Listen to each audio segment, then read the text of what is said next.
Well, how's it going, folks? Happy New Year. You can only say Happy New Year for a certain amount of time, I believe. Once you get like to the second week of January, you should stop saying it because you sound silly.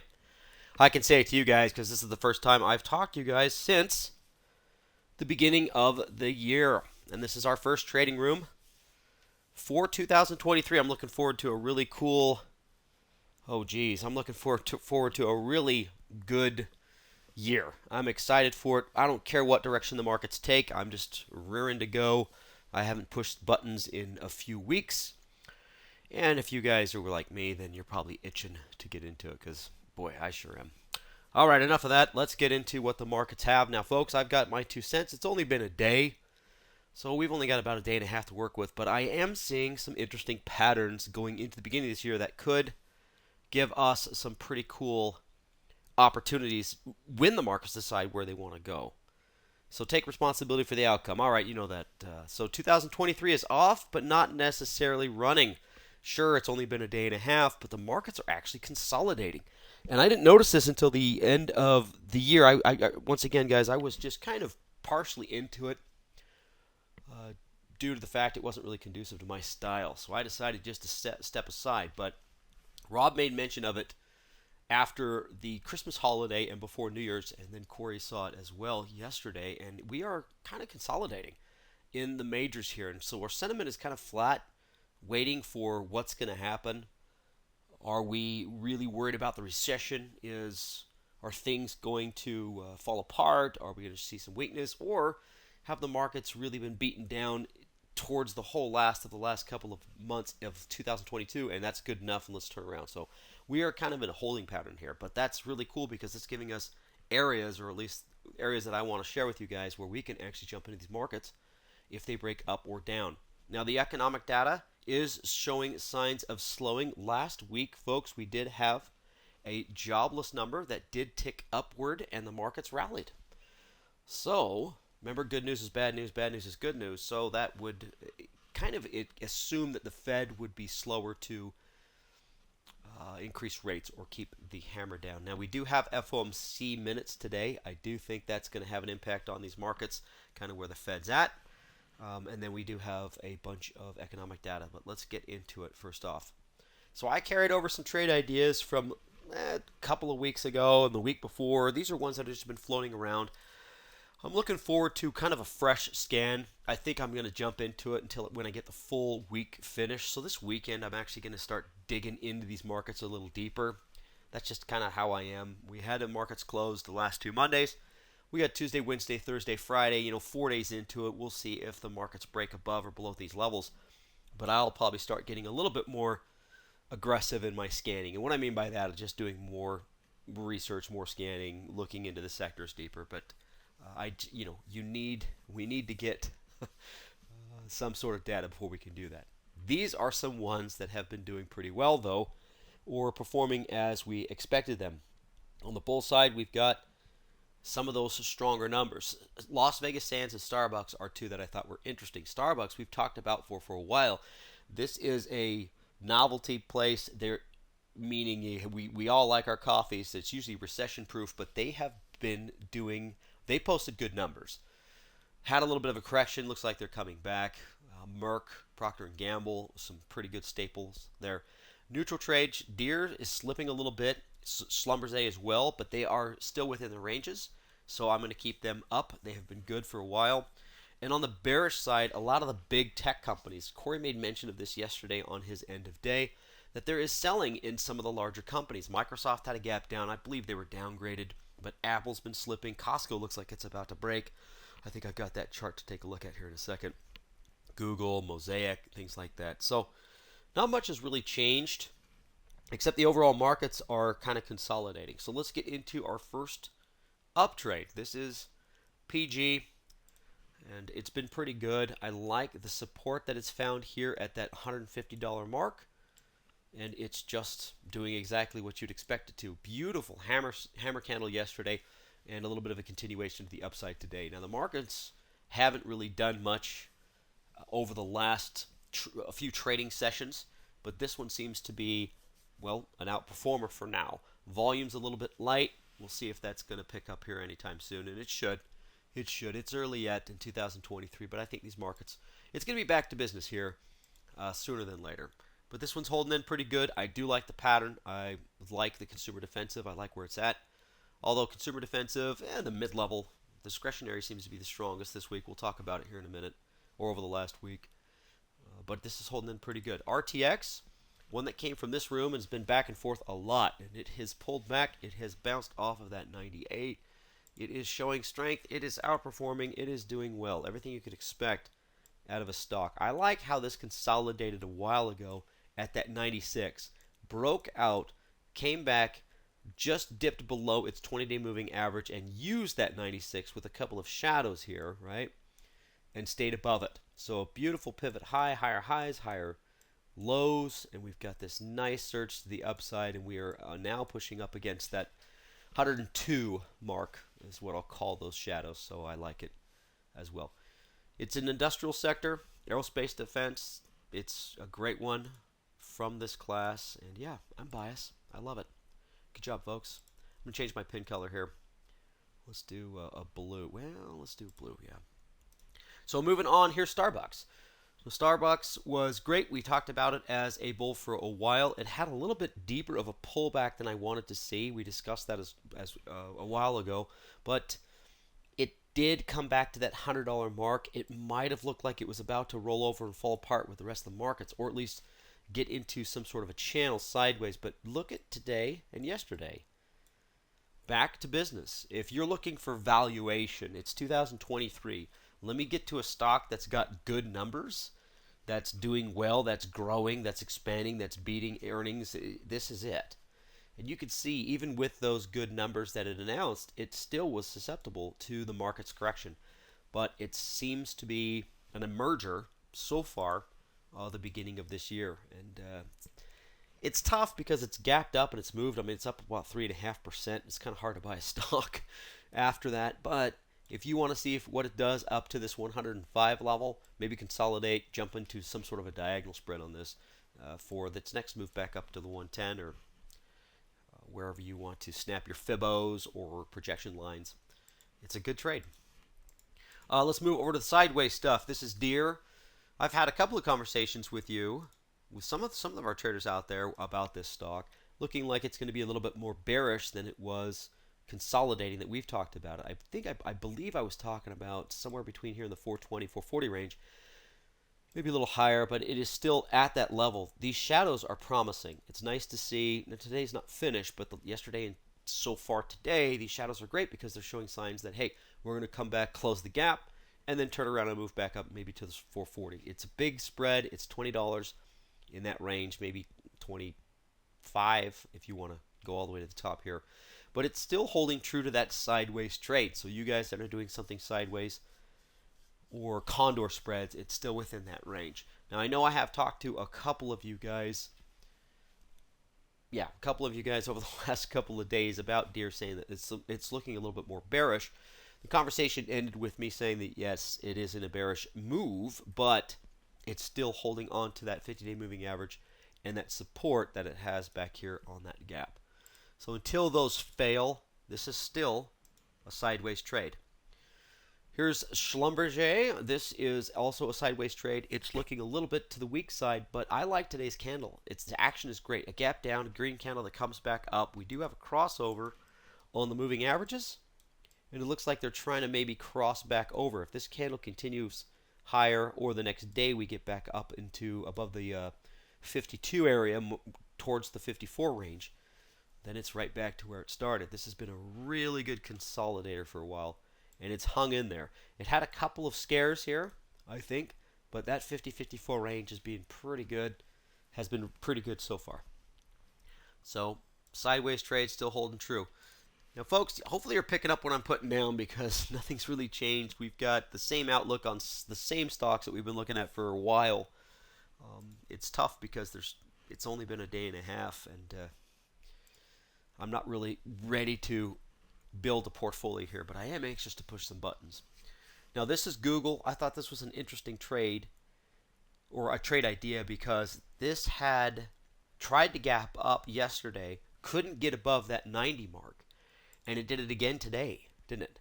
So closed here, gapped up, and has failed. Now it's come off of its low, and it's just trying to stay above this 90. But if that 90 fails, we might have a really good argument or an idea here where we could actually get into this to the downside. Some of these larger tech companies are showing, I don't want to say abandonment, but lightening.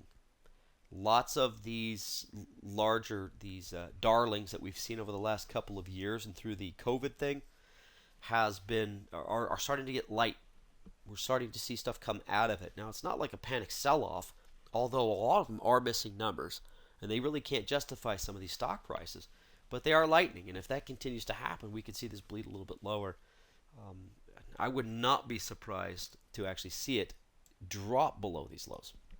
So I don't know if it's going to be a huge sell-off, a quick one, anything like this, but it could be a slow bleed. Now that I've said that, it just depends on the sentiment of the markets. If panic indeed comes into these markets, maybe the Fed says something today in the FOMC minutes, we see some numbers that aren't right. We see some recessionary indications, and folks, I've got one coming up here in a second that really kind of raised an eyebrow. But if that happens, then boy, yeah, these could fall pretty quickly. So I like them on the bear. Here's Apple. I didn't put them all in there. I like Microsoft as well, but Apple, big move to the downside yesterday. We have an inside day going on right now for you guys that are candle nerds. This is a bullish Harami pattern. However, if you guys have been following along with my candlestick patterns classes that I've been posting lately, the bullish Harami actually does roll over a lot. So it doesn't always mean that we're going to have a bullish trend, but a bullish move that actually in the 10 days rolls over and will close lower. So this could be the beginning of a bear rally up to a resistance level, and then subsequent days it can move lower from there. That's if it does get above the previous day's high. So right now it hasn't confirmed. If it breaks below that 125, then the pattern's null, and in void, we don't follow it, and just a stock that's moving lower. So I like that on the bear side. Sideways to down right now, even where it's at. Here's Costco. Costco's just hanging on to its support levels. Lots of shadows, so there is some purchasing coming in to keep this thing above the 460 mark or 459, wherever it's at right now. But you could see there is room for this to roll over and start to fall. It's tough because I only have these on the daily charts. Take a look at a weekly chart on this, and it puts things into a little bit more perspective. So we'll see if that hangs in or if it's going to move lower. So that's what I've got. Once again, I'm going to scan a little bit more intently this weekend, but these are the ones that I carried over the last few weeks, and they've been working out. So I thought I'd mention them. Okay. Let's get into the market analysis. Now, overall, we have a day and a half, and the markets have just kind of moved sideways. Diamonds, spiders, Qs, you can see they're pretty much flat, up about 0.5%, almost a full percent on the SPYs, stuff like that. The Russells, since they're the mid-caps, are a little bit more volatile. Now, what I mentioned earlier, what I'm seeing with oil and gold is absolute flight to safety. Gold, we've been talking about. It's up 0.16. It's up 0.15. It's never really doing anything. It's almost up 2%. 2% in, well, I shouldn't say 2 days because gold and oil actually traded over the holiday. The futures did. But if you take a look at their charts over the last 5 days, there's a massive trend into the safety of gold and out of the demand expectations for oil. This usually would make me think that, boy, the markets are planning for a recession, or at least an economic slowdown. Now, with oil and gold, it's not specific to the U.S., right? It's global. So, when I see that oil is down 8% over the last handful of days, and gold is up 2%, and I've been watching gold climb, 0.16, point this, and it's now, bam, 2%. It's a flight to safety in my book. So I'm thinking that that recessionary, at least the recessionary worries, are a little bit apparent here. We'll see where that goes. So let's keep an eye on that over the next little bit here, guys, especially after the Fed talk. Now let's get into the overall charts. This is our SPY chart. You can see the sideways that I'm talking about is right through here. This created a channel over the holiday. I expected a little bit of a Santa Claus rally or a fail, and we got none of that. We got a little bit of a chomping around, moving sideways. Corey made mention yesterday about the put-call ratio. We've got some very comfortably hedged institutions out there. So they're fine just sitting here and waiting, because if it falls apart, they're hedged out. So we have the opportunity to kind of follow along with this. If things starts to roll over, we know they're going to break down and fall apart. I think the expectations are for kind of a glass half full moving into the beginning of the year. Take a look at the longer term trend, folks, and don't forget this. We are still in a very bearish trend on the longer term. All of the markets, even the diamonds. Diamonds a little higher there, but it's still within its trend longer term. So we've got these really cool areas to look at. If we see a breakdown to the downside, hey, let's roll over to a -2. If we see a move to the upside, we can go to something like a +2. I truly think they're going to correlate with the Fed speak today. We do have the ADP employment number. I'm going to review what we're to look at here in a second. But if we get these numbers that show the signs that we need the Fed to see, and easing is definitely down the road, then yes, I could see us move to a +1, +2.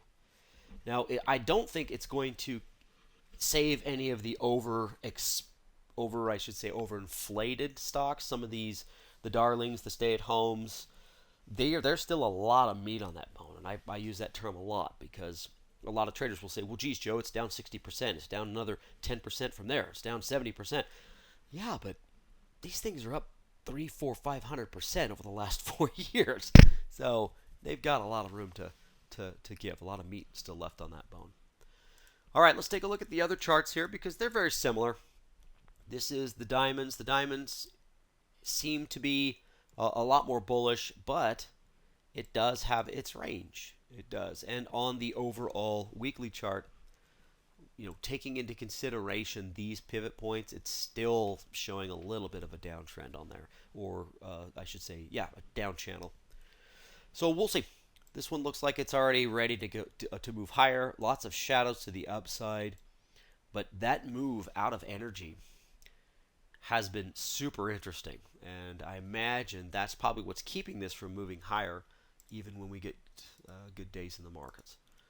So let's move to the Qs. This one has been the leader in the sell-off, and it still is, but it does have its respected channel as well. 260, 270. We go a little higher if you'd like to. Maybe that 20-day moving average, 275. But it's in a sideways channel. I'm looking more towards if this rolls over and breaks. And folks, yes, I'm going to, I don't want to share my bias completely, but I'm going to take into consideration the overall longer-term trend, sector strength and weakness, and kind of start fresh. That's what's so cool about having a brand new year. You kind of throw all away your Post-it notes, which I'm sorry, folks. I have Post-it notes. You guys might not. But I throw it all away and I start fresh. And I try to rescan fresh and take a look at the markets with a new perspective for the beginning of the year. And it's leaning towards the bear side. So let's get into some of our economic data, our economic reports. It was light the beginning of the week. We have the FOMC minutes I made mention of. I truly think there's going to be a little bit more, there'll be more ears in this on this announcement than usual because it is brand new, and I think the expectations and anticipation from the end of last year into the beginning of this year, there's a lot of anxious people just that might react to whatever the Fed says here. Now, we do have, let me move to the next, a lot more to follow. Let's see if there's anything else I want to talk about on this page. Nope, manufacturing's pretty much in line. But we have a whole lot of Fed talk. Lots and lots and lots. So not just Powell gets to talk, but we're going to hear from all sorts of them down here towards the end on Friday. Now that might be kind of a moot point because these are the ones I want to highlight here for the rest of the week. I think ADP is going to be big. Jobless claims will be big, and then the non-farm payrolls, will have reactionary moves. So because it's still an inflation thing. We're still worried about what the Fed's going to do moving forward. We know that we're expecting a slowdown in the economy. We know that things are already starting to slow down internationally. So it just depends on how aggressive the Fed's going to stay. I think that's kind of the only thing that we get to go off of in at least the first week of 2023. Past that, things could change. All right, so let me pull the class. For you guys who are watching this recorded, you can see the poll live. And for you guys that are here live, all you can see is the poll. All right, 93% voted. Not even a minute yet. So great work, guys. It seems like you came out ready to go. All right, let me go ahead and close and share here. And as you can see, we're pretty much glass half empty. 38% flat, 54% to the downside. Even 8% thinking that we're going to roll over even further. So probably a lot of -1 to -2s there. That's great. So taking into consideration the bearish trend, I could get behind the more aggressive, but nobody voted for a +2. So that means we're basically sideways to down. -1 would probably be the safest bet on that. All right, guys, thanks for that. Appreciate it. And I'm right in line. I've got a -1 for the weekly outlook. That monthly outlook is a -1. The only reason why that is not a -2 is because we're up at the top of that channel. I'll go ahead and drop real quick so you guys can see on this little side slide here.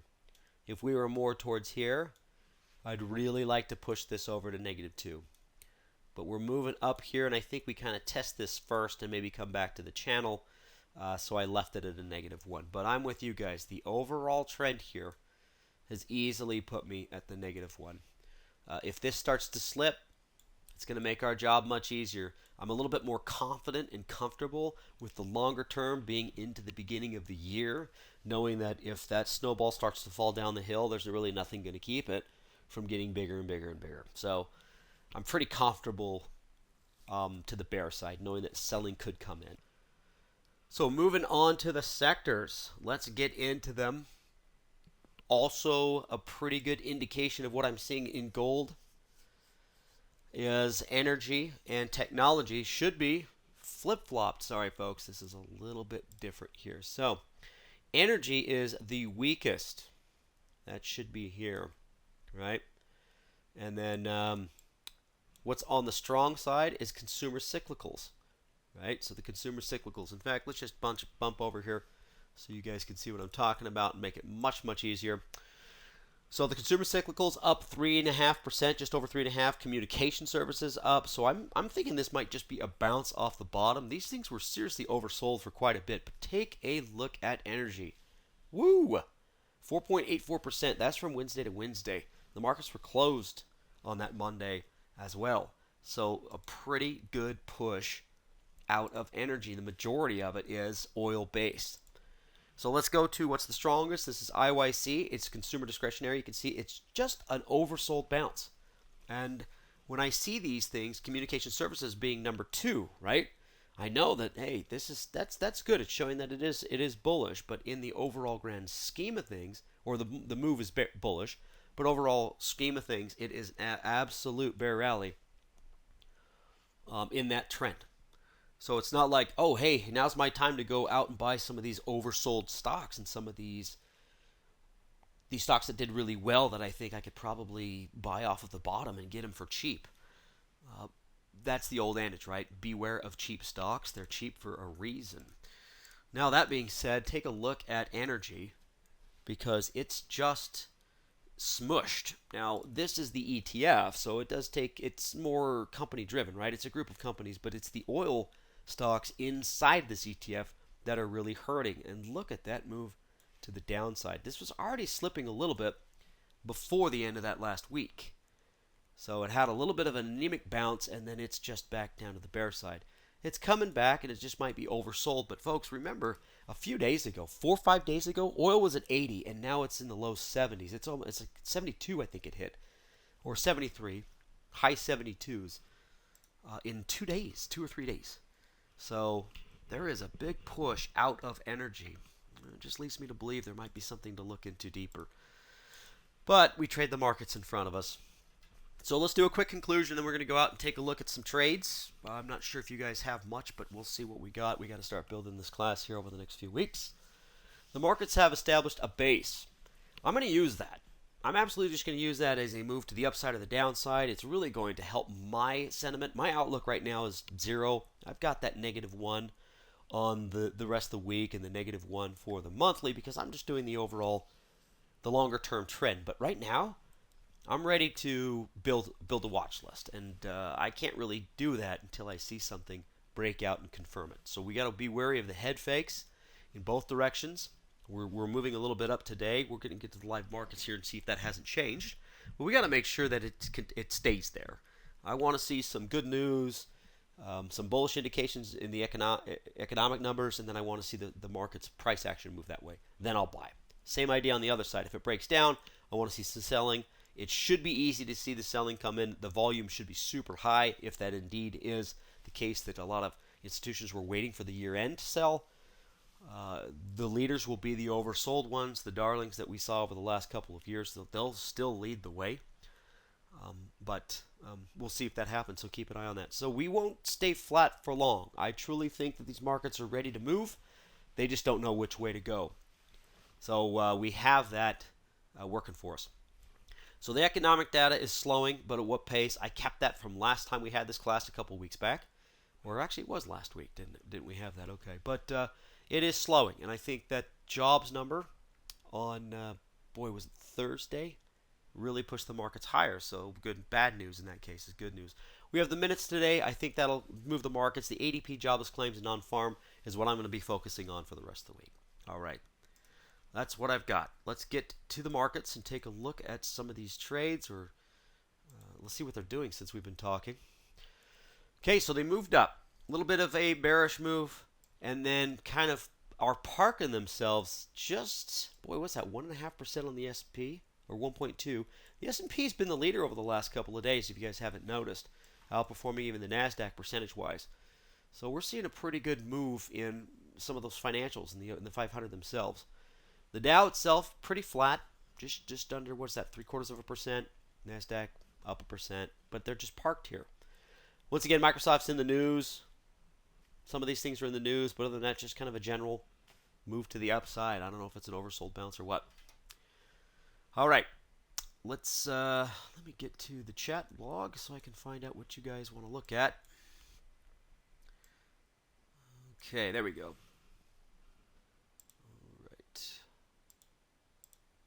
Who's first? John. Snow. SNOW.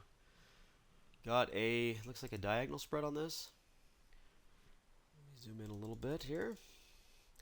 All right, I like it. Yeah. The 13th and the, vertical spread. I'm sorry. 132, 125 vertical spread for the 13th. Let's draw the lines. 25 to the downside. Okay, right about there. It looks like it's that previous low here. Oh, that was supposed to be straight. There we go. And 32, pretty much an at the money. I like it. At the money. Good trade. Let's start it off right, huh? Starting it off with a bear. All right, I like it. The 13th, that is the first week and a half. So week 2, right? Oh, the 6th is the first. So we got, we only got 3 weeks, or 4 weeks in January. Regular expiration is the 20th. So this is week 2.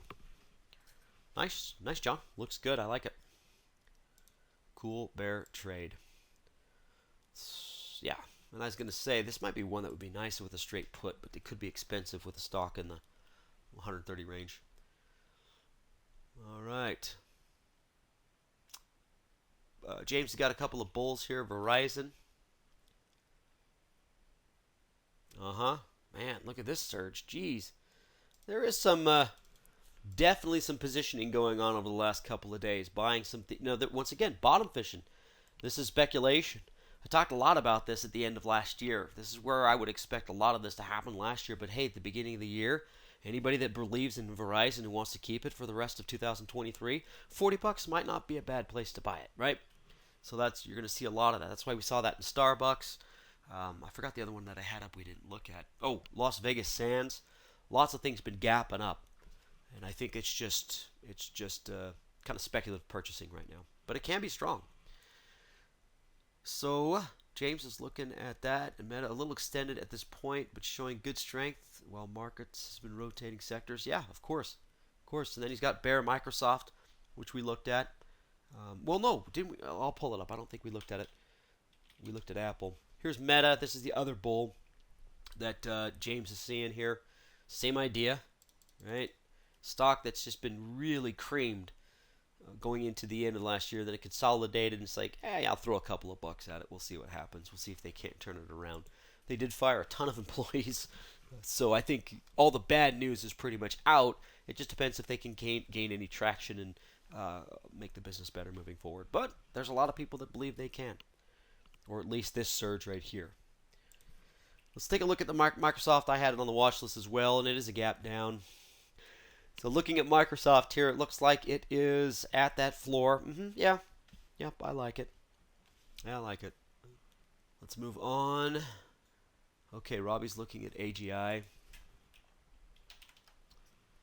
This is a 10, 12 and a half bull call spread. Let's take a look at it. Nice breakout today.